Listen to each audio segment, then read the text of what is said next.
गरीब विधवा सावित्री अपनी दो बेटियों की शादी की तैयारियों में लगी थी कि अचानक एक अनजान आदमी का फोन आया। सावित्री ने फोन उठाया। फोन उठाते ही वह बोला, बहन तैयारी रखना, शाम तक मैं भात की रस्म निभाने आ रहा हूँ। सावित्री बोली, कौन बोल रहे हो भाई? वह बोला, तेरा भाई बोल रहा हूँ। सावित्री बोली, मेरा तो कोई भाई नहीं है, क्यों गरीब के साथ मजाक कर रही हो भाई? वह बोला, बहनों के साथ मजाक नहीं किया जाता बहन, 4 बजे तक मैं पहुंच जाऊंगा, मेरा इंतजार करना। इतना कहकर उसने फोन काट दिया। सावित्री की बड़ी बेटी बोली, कौन था माँ? वह उदास होकर बोली, नाम तो नहीं बताया बेटा, बोल रहा है शाम तक भात देकर पहुंच जाऊंगा। बेटी शंका भरे स्वर में बोली, लगता है ये सब चाची करवा रही है माँ, कल तुम रोते हुए कह रही थी ना कि मेरा तो कोई भाई नहीं है, मुझे बेटी की शादी में चुनरी कौन उड़ाएगा? तब शायद चाची ने सुन लिया होगा, तेरे मजे लेने के लिए आज किसी से फोन करवा दिया। सावित्री बोली, भगवान सब देख रहा है बेटा, कोई मुझ विधवा के साथ मजाक करेगा तो अपने कर्मों की सजा पाएगा। फिर सावित्री अपने काम में लग गई। बेटी की शादी में एक दिन ही बचा था। वह औरत होकर सब कुछ अकेले ही संभाल रही थी। सावित्री के 3 संतान थी। बड़ी बेटी 22 साल की थी, उससे छोटे 20 साल की थी और एक 13 वर्षीय बेटा था। पति का 3 साल पहले बीमारी की वजह से देहांत हो गया था। सावित्री का एक देवर भी था जिससे बोलचाल बंद थी, इस कारण वह और उसकी पत्नी शादी में नहीं आ रहे थे। सावित्री का कोई भाई नहीं था। पिता बहुत साल पहले भगवान को प्यारे हो चुके थे, इस कारण सावित्री माँ को अपने साथ ले आई थी। माँ ही नहीं, सावित्री की बूढ़ी सास भी उसी के साथ रहती थी। वह जैसे तैसे मजदूरी करके 3 बच्चों और 2 बूढ़ी माँ का भरण पोषण कर रही थी। जमाने की बुरी नजरों के डर से वह जल्दी से जल्दी अपनी दोनों बेटियों की शादी कर देना चाहती थी।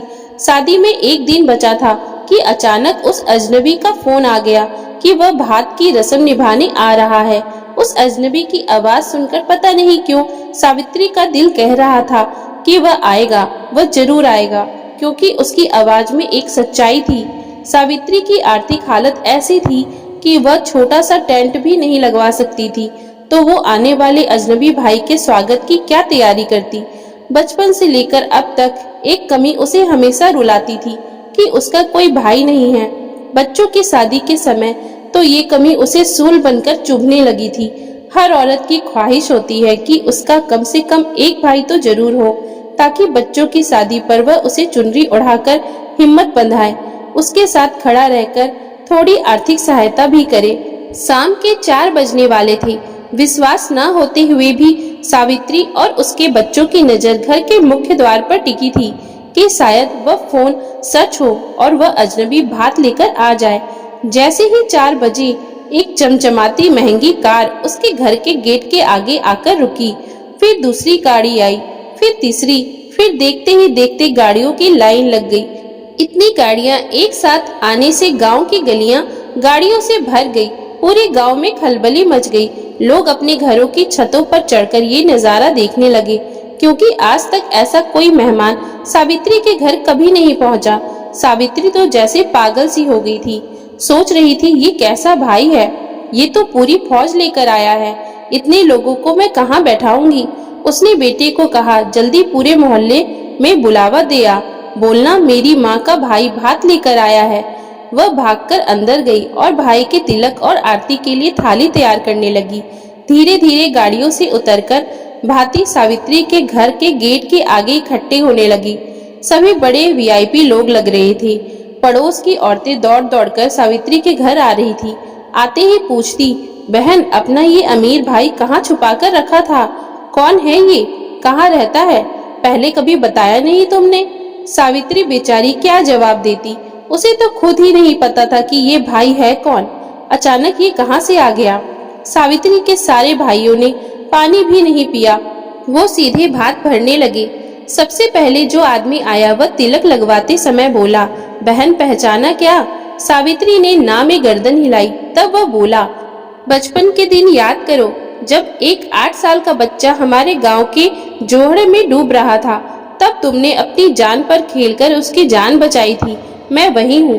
सावित्री बोली, आनंद हो, मगर तुम लोग तो किसी शहर में जाकर बस गए थे। वह मुस्कुराते हुए बोला, हाँ बहन, शहर जाने के बाद पिताजी का काम अच्छा चल निकला, फिर हम लोग कभी गांव लौटकर वापस नहीं आए। मैं तो सब कुछ भूल चुका था, मगर पिछले महीने पापा ने याद दिलाया कि एक लड़की का बहुत बड़ा ऋण है तुम पर, वो जरूर उतारना। तब मैंने अपना एक आदमी भेजकर तुम्हारा पता लगवाया। उसने बताया कि तुमने इस तारीख को बेटियों की शादी तय कर रखी है, इसलिए मैंने सोचा भांजियों की शादी पर भात भर देता हूँ। देखो मैं समय पर आ गया बहन। फिर आनंद ने एक महंगी चुनरी सावित्री को ओढ़ाई और 1-2 हजार नोट की गड्डी बहन की झोली में रख दिया। उसके साथ आए सभी लोगों ने भी उसे चुनरी ओढ़ाई और थाली में नोटों की गड्डियां रखते गए। अचानक एक गरीब औरत के घर पैसों की बरसात हो गई। सावित्री अभी तक एक भाई को तरस रही थी और आज उसके आंगन में भाइयों की लाइन लगी हुई थी। जो भी देख रहा था सदमे में आ गया। एक विधवा जो बेटियों की शादी का खर्च उठाने के काबिल भी नहीं थी, उसके इतने सारे करोड़पति भाई आ गए। भाई न होने के कारण वह एक चुनरी को तरस रही थी, मगर उसके भाइयों ने तो उसे हजारों चुनरियां उड़ा दी। सावित्री पगलाई सी रोते रोते भाइयों का तिलक कर रही थी। सावित्री को रोते देखकर पास खड़ी महिलाओं के भी आंसू निकल रहे थे। अभी भात की रस्म पूरी ही हुई थी कि एक ट्रक आया जिसमें दहेज का सारा सामान भरा पड़ा था। सारा सामान सावित्री के घर में उतार दिया गया।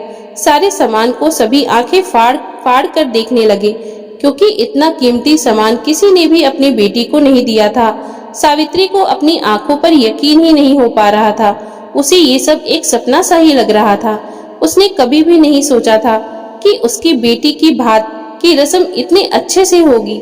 भात की रस्म पूरी करने के बाद आनंद बोला, अब चलता हूँ बहन, ये मेरा पता और फोन नंबर है। अगली शादी में भात का न्योता देने आना। तभी आऊंगा। सावित्री ने भी अपने भाई को गले से लगा लिया और वादा किया कि वो अपनी बेटी की शादी का न्योता देने अपने भाई के घर जरूर आएगी। कुछ दिनों बाद शादी के दिन भी नजदीक आ गए और सावित्री ने अपने भाई को बुलाकर ठाट बाट के साथ बेटियों की शादी की। बचे हुए पैसों से सुंदर सा घर बनाया। फिर भी बहुत सारा पैसा बच गया था, जिससे उसका आगे का जीवन काटने में आसानी हो गया। दोस्तों, जीवन में किया गया एक निस्वार्थ कर्म सावित्री की जिंदगी बदल गया था।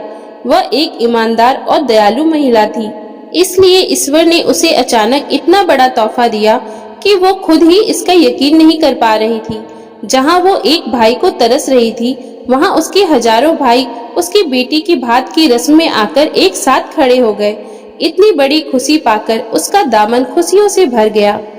तो दोस्तों, अगर आपको हमारी आज की ये कहानी अच्छी लगी हो तो कृपया आप हमारे चैनल को लाइक, शेयर और सब्सक्राइब जरूर कर लें, जिससे हम आपके लिए और भी अच्छी अच्छी कहानियां लाते रहें। Thank you for watching.